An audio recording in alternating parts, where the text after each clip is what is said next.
今天给大家分享一个待客必备的下酒菜，做法非常的简单，我们一起来看一下吧。准备半个洋葱，先切成丝儿，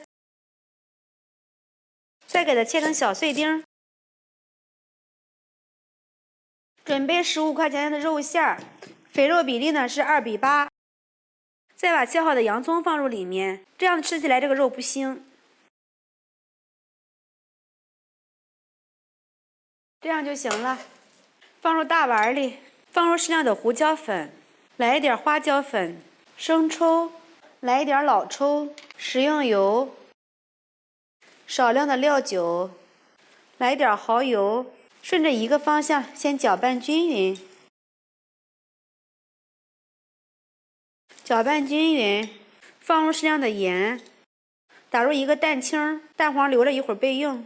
再放入一点湿淀粉。再顺着一个方向继续给它搅拌上劲儿，搅拌至这样比较粘稠拉丝状就可以了，先放一边备用。碗里打入3颗鸡蛋，再加上刚才的蛋黄，再加入1勺淀粉水，用筷子充分的搅拌均匀。加入水淀粉，摊出来的蛋饼筋道不容易破，像这个状态就可以了。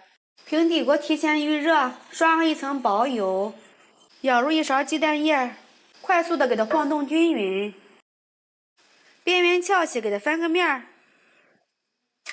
再烙个10秒钟左右，给它盛出来。都做好之后放在案板上备用。取一个蛋饼，放入适量的肉馅儿，给它铺平。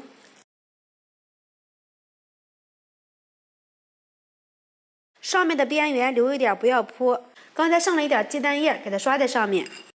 从底部卷起，尽量的卷得紧实一些。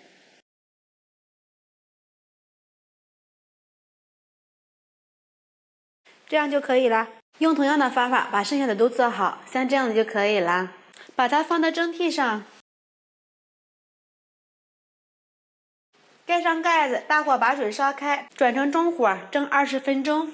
时间到，打开盖子，把鸡蛋肉卷取出来，稍微放凉，给它切成片儿，